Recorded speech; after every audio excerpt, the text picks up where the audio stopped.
You are listening to episode 67. And I also would like to introduce today the Okiki Video Bootcamp. Yes, I will be launching a course, which I will have a wait list in the show notes.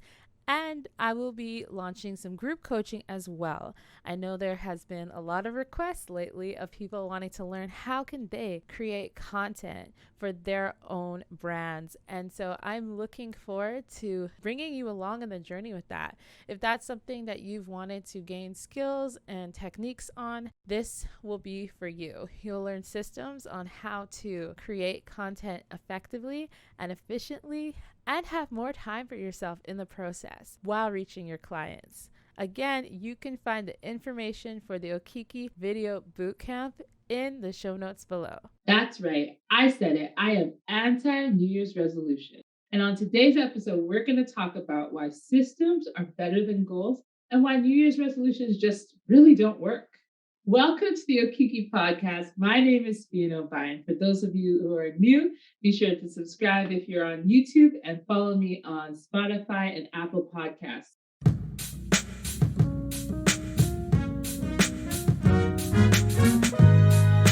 You are listening to the sounds of inspiration.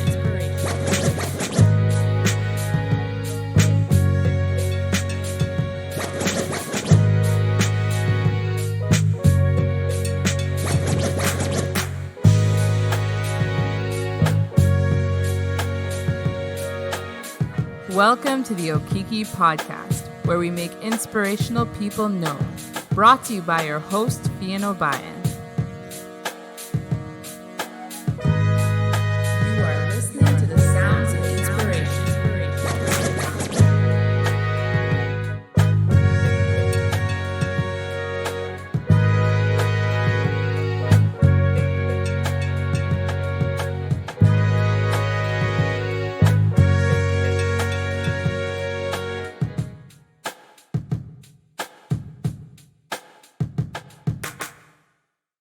So let's get to the point. Why don't I believe in New Year's resolutions? Well, they simply just, for a lot of people, don't work. It's as high as 50% of people in North America will try and do a New Year's resolution, which is actually great considering 28% won't even try at all. But for those who do, the chances of them actually completing it are very slim. And I think it's because we have to really think about what is the process to actually reach that goal. If you think about it, a goal isolated by itself seems really great, but it needs a pathway to get there.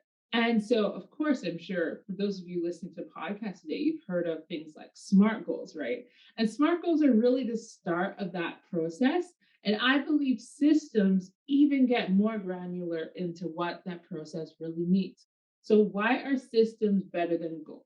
Well, a goal is kind of just something on a checklist. It doesn't really guide you as to how to get there. A SMART goal is like the beginning steps of how you'll get there. But a system is really the foundation that you're going to create that becomes more than just some steps towards a goal, but an actual lifestyle change, an actual foundation, an actual methodology that you're going to exist in to get to your goal.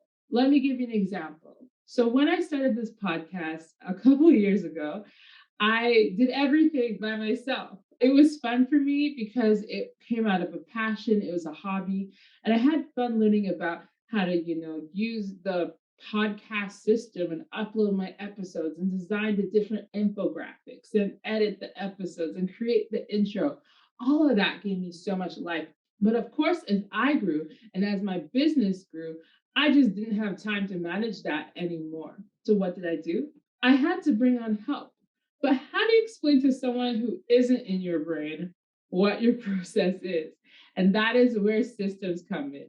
Now we know we use systems for the corporate world, right? That's why we have project managers. That's why they use Monday.com. I'm sure you've seen the ads and all sorts of tools. But it's funny that when it comes to us as individuals, it's not always that obvious that maybe we need something like a system in place to help us manage our thoughts, to help us manage our goals, to help us even manage our processes to getting to those goals. So what happened with me is that when I did get an assistant, her name is Jana, she's awesome. She helped me really organize all of these components that made up my podcast. For me, I thought it was a very small thing. It was just one thing in my business, but it turns out there's a lot of pieces, right? There's the intro and outro episode. So we had a folder for that. There's all the branding and fonts and where everything should go. There's a folder for that. There's a sequence for the blogs and etc. etc. And by the time we did all that, every episode, even though it took time for me to write all that information out and make a document and create those folders, by the time we're getting every episode going, it was going so smooth. I barely had to message her about anything. They were just happening and I was just seeing them, and it was like, whoa, my episodes are just happening so seamlessly. When I did actually have to get a new assistant, which I was sad to have to get a new one because she helped so much, the process of onboarding was actually so easy that when I got Dale and I showed him the systems that we had created together, it was the smoothest transition, much smoother than I ever expected. And that is what I mean by a system. A system will initially slow you down, right? Because there's a lot of reflecting. I got that from Shalene Johnson, right? Sometimes you have to slow down to speed up. So a system will slow you down and make you really look at the aspects in your life, really look at what you're doing and say, okay, if this is my goal, what do I have to build? What infrastructure do I have to have in place that will become a foundation to reach that goal? Right? So it's not just about the goal. It's like, who are you becoming in the process of reaching that goal? And that is how that goal is achieved, right? In terms of my example, let's say your example is that you want to create 20 pieces of content every month.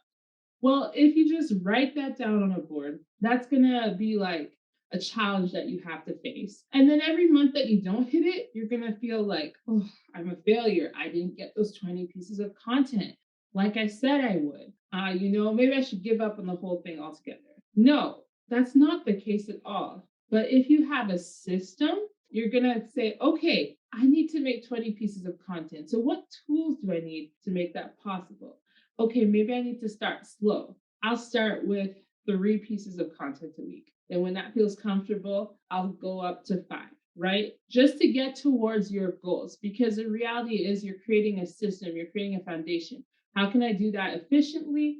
Then can I add on to it, right? So that's where I would go with, over making a goal, have a system towards that goal.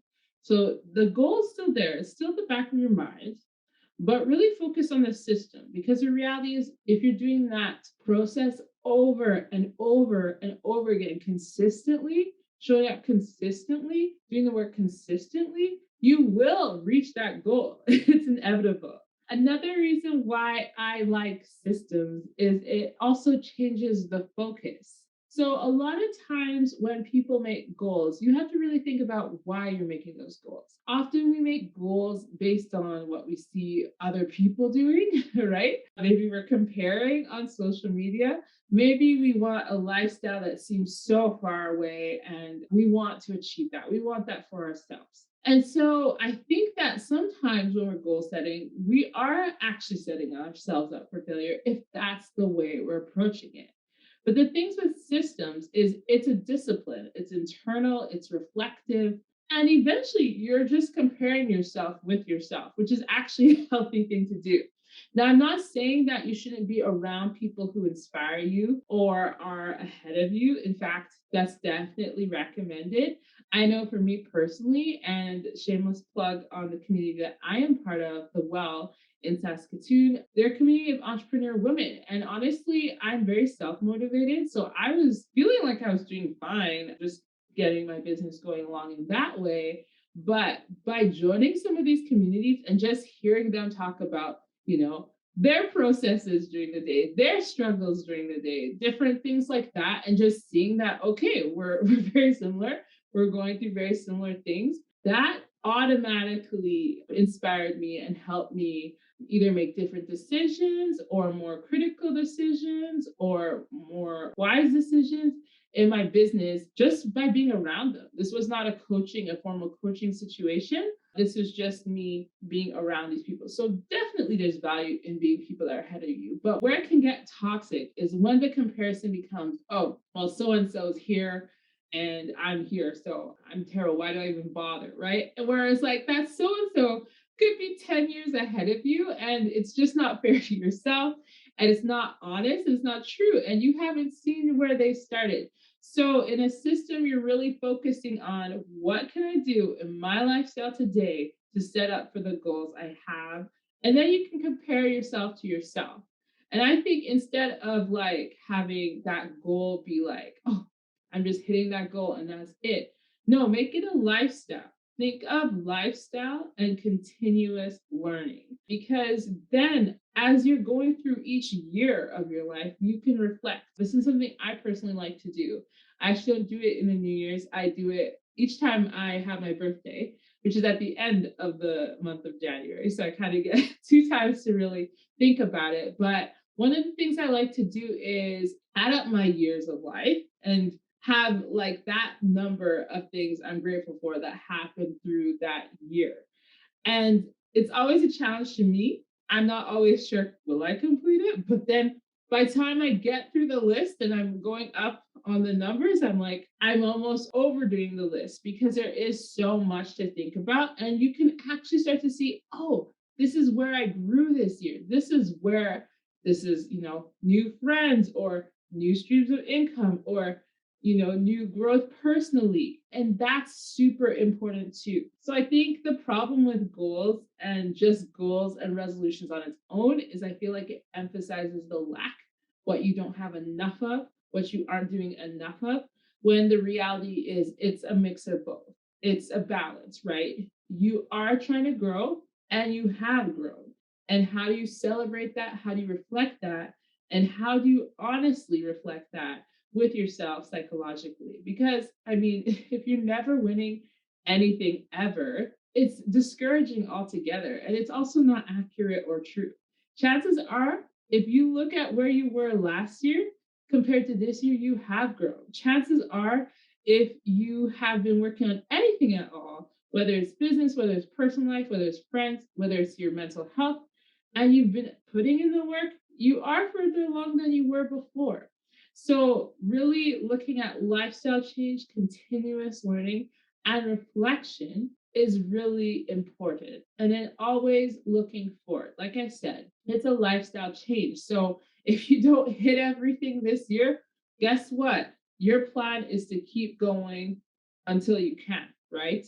I think of that even in a personal goal I had last year for the New Year's was to work out. I wanted to do the Chloe Ting challenge. She has these challenges on YouTube. They're usually 2 or 3 weeks. And I remember I was waking up, I was doing that before my meetings. I had so many Zoom meetings at that time. And, a week and a half in, and it just wasn't working anymore. It just wasn't working with me, it wasn't working with the schedule. And I was getting discouraged. And then I was like, you know what? I'm doing this for my health. I'm doing this for lifestyle change. This doesn't have to end just because of a challenge. Let me just do this every day, or let me just do this rather every week and just keep going. And the changes will happen, right? All things equal, that you don't have any blood sugar problems or whatever is going on in your life. I know everyone's journey in that area is different, but if things are working as they should, just being consistent, I knew things would happen. So I decided to change the goal a bit and focus on weight training and toning. And I decided that no matter what, I would do this twice a week. If it ended up being on the weekends, fine. If I actually had time to during the week, great.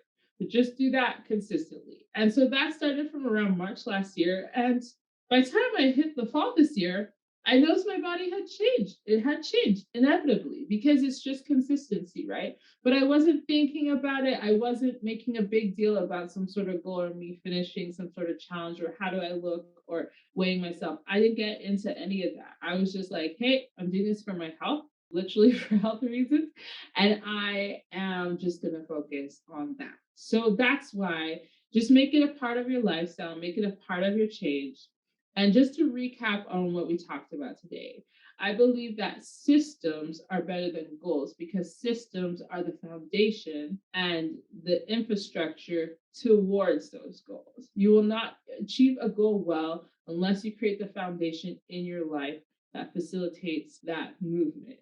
Number two, it's about lifestyle change. So it's not something that happens in the boot camp format or binge or overnight. No, we're looking at long, continuous lifestyle. Number three, look at reflection. So don't just think, oh, I hit the goal or I missed the goal. No, let's reflect on what has happened throughout the process of going to that goal. Have you grown at all? Where have you grown? And celebrate those wins as well, right? That's really important as well. And so that's what I have to share today on today's podcast episode. If this episode was something that you enjoyed, be sure to follow me on Apple Podcasts and Spotify and leave a rating and review. I would love to hear, do you have New Year's resolutions? Are you anti New Year's resolutions? What do you think about the systems concept that I brought to you today? Let me know in the comments below, and be sure to give me a rating on Apple Podcasts and let me know on there as well. Thank you so much for listening to the Okiki podcast today.